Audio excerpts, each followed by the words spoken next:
I apologize. I'm going to try to get through this. This is the 10th hospital that I have been in.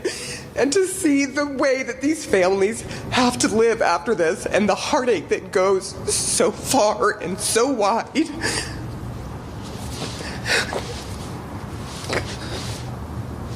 It's really hard to take. Listen, I need people to understand something. We wild. Like, I mean, no, for real. Every person on this screen, and even our missing partners, Rebecca Azor, who will be here Monday, Marcus Farrell, who is handling business. All of us are out of pocket. This is what I mean. Like, I need this music. You know what I mean? I gotta have the music to help settle me in, because when you look at what's really going on in this country, when you look at the fact that we're almost at 400,000 people dead from COVID-19, when you look at the fact that they still killing us in these streets, when you look at the fact that these white folks can't handle losing so much so that they're gonna run up the steps of the Capitol and destroy the institutions that Black folks need in order to survive the systems that they created, man, y'all better play some trap music up in here, man, because, man, we'll get out in these streets and show y'all what we really have been wanting to do in this country for a very long time. But for the grace of God, Mondale, help me out here. Man, I mean, we are wild, and I think I think clickbaity at night, if that's what we're talking about, the context needs to be understood as it's politics unleashed and Black thought, especially with a serious focus on America's Black man, and I think that space is necessary simply because the fire that comes along with clickbaity political thirst trap keeps us from taking actions against the system that constantly is trying to kill us on a daily basis. Black men wake up every day and go to war. The war of going to school is a violent act for young Black boys, because we know they're over suspended, overrepresented, wrongly represented in special needs classes. The act of going to work is a act of war for Black men. The microaggressions, the racist practice in institutions, the likelihood that someone will accuse you of something that has no basis, no grounding in facts, the likelihood of the war of being pulled over by a police officer who is armed with a deadly weapon, ready to use it because you remind him or her or the non-gender conforming individual of their target at target's practice. So to be Black, especially to be Black man in this world, is to be at constant war. So clickbaity is our non-violent response to America. And man, let me tell y'all something.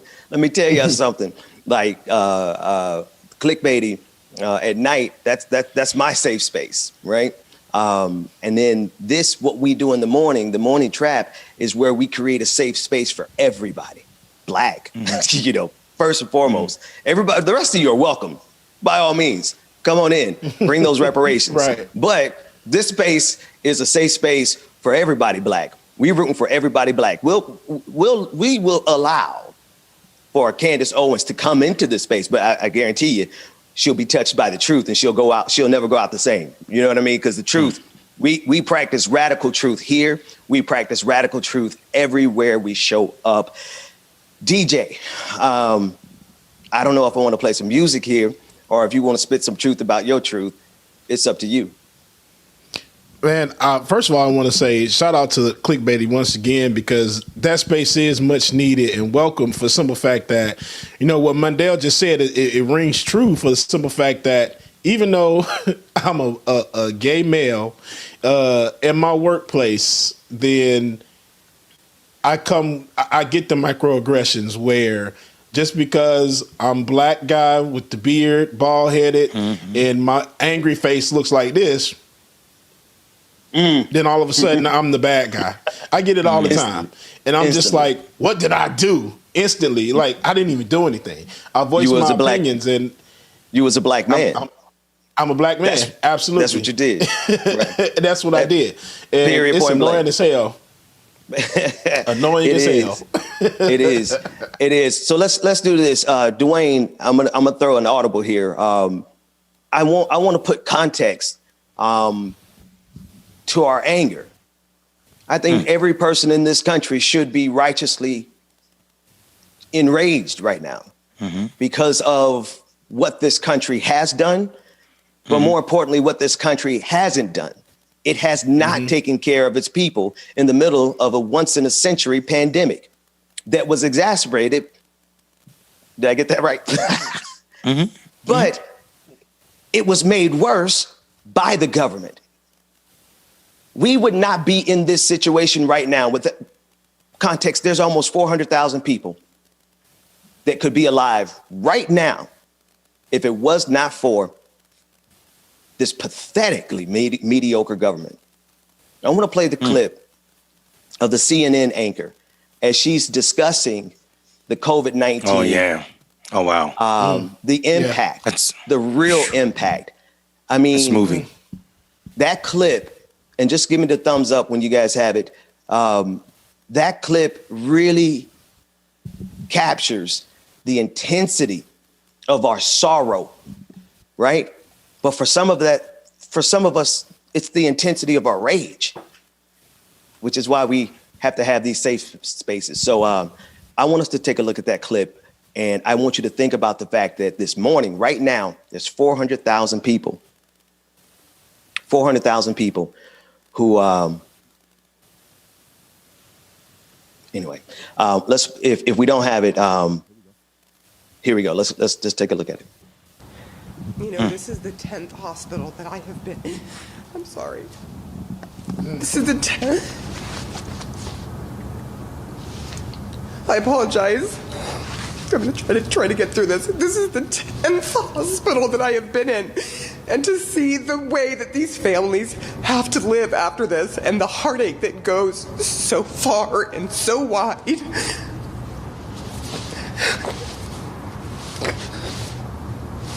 It's really hard to take. I'm sorry, Allison.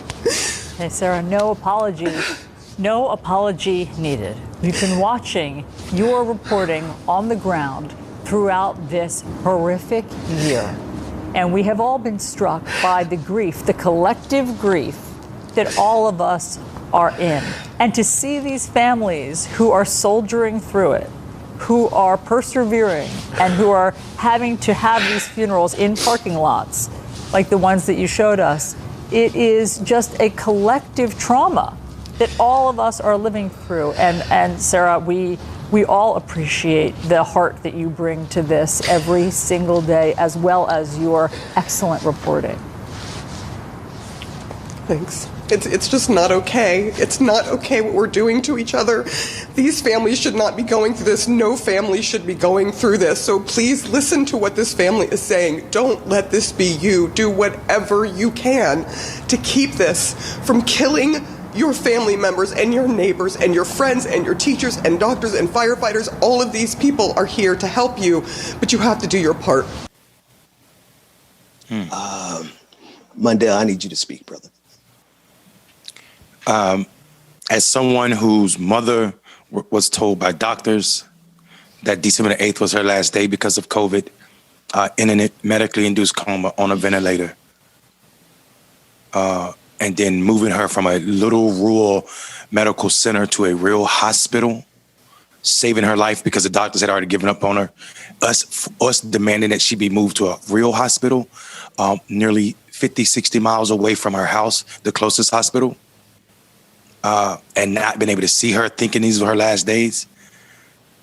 This reporter is spot on. If you are a human, your hair should be standing up on your arm, because this is absolute. And we know that this is man-made cause, not the virus itself, but America's response.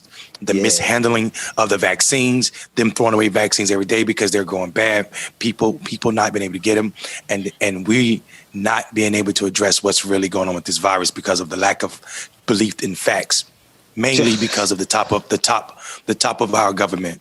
Furthermore, people having to die and talk to their family on iPads and not touch their loved ones and be there beside them is a torture that not only the deceased had to go through, but the family is obligated to deal with as well. And the sad part about that is that is trauma that will impact people forever. Donald Trump's bad policies is putting PTSD on people's DNA, changing not the DNA, but the envelope that encodes the DNA, that covers the DNA. And we know this to be true because they did a study on the Jewish population that are survivors or descendants of survivors from the Holocaust, and they too had a different DNA. Their DNA was forever changed. This is a sad moment for America's history. I tell you one thing, though, brother. They shouldn't have tried us.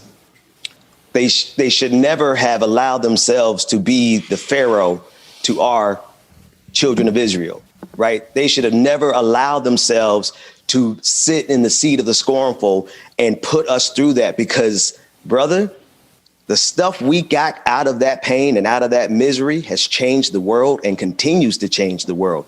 Now, I am not one that has a fetish for oppression, but it was bad for them that they oppressed us because, man, the stuff we're getting ready to do, black folks, I don't know if anybody missed what I was talking about. I'm talking about black folks. The stuff that black folks have had to endure has given us an ability and a skill set and a focus and magic.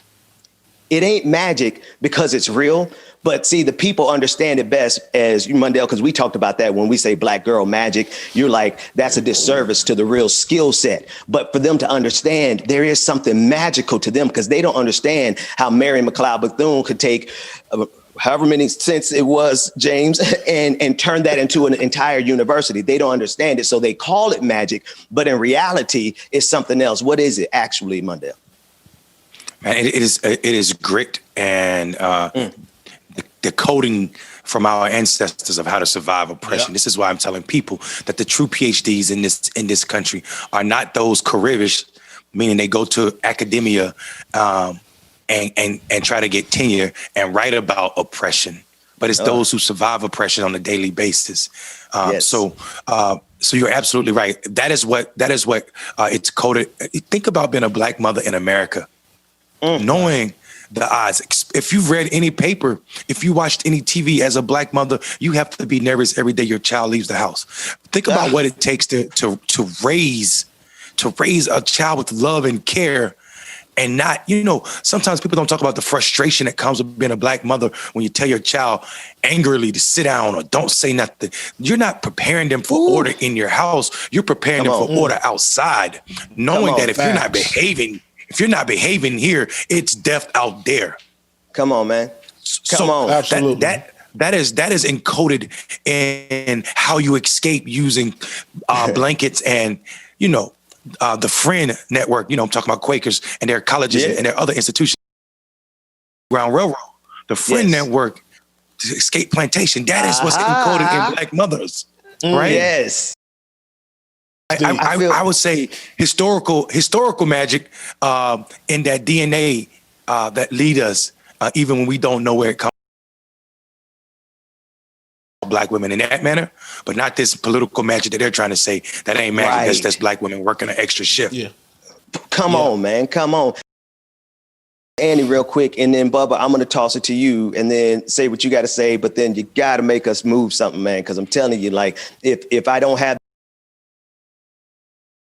if it wasn't for soul, if it wasn't for jazz, if it wasn't for music, man, we would have burned y'all little raggedy country down a long time ago, man. Long time ago. Bro, look, if we use the language of magic, which is a misnomer, right? Granted, it's a misnomer. I want to tell you about black man magic, at least mine. But I realized there was one other group that I had to help set free. I'm out here fighting for working class people. I'm out here fighting for black people. I'm out here fighting for I had to take time to realize the oppressed people in my own personal household, my wife and my kids. And I had to personally come to terms with how for me to look at America and say, America, let my people go. If I'm the Pharaoh of my household, somebody's telling me to let my wife and my kids go, but I digress. That's a whole different conversation. But anyway, Mr. DJ, definitely help us move something, man. You know, man, speaking on, that was my first time seeing that interview. Just to protect my peace some, because it's heartbreaking. It's almost 400,000 people, and knowing that I have close friends, people I went to college with, high school with. It's a lot. And just knowing that, like Mondale, like when my mom went in the hospital the first time with COVID pneumonia, I didn't know she was going to come out. Back with her, it's just like, it was the worst 4 days of my life, dude. Because just not knowing like what's going to happen. I don't know anything. They're not letting us. Mom doesn't have an iPhone, so Facebook Messenger was the only way. Calling her every 30 minutes to an hour, just checking in. And each time I called, it seemed like she's getting worse and worse. But, excuse me, thankfully, she pulled through. Everything's good and she's home resting. And it's a lot of people that weren't that lucky. Yeah, man. So I'm just thankful that she's here. I'm thankful that Mondale's mom is here. But there's so many of us that didn't make it. And, of course, it's affecting people of color more because we can't get those resources that we need. Yeah, man. But hey, enough of that. Let's move something, because right now, if not, then hey, it's gonna be a long day, bro.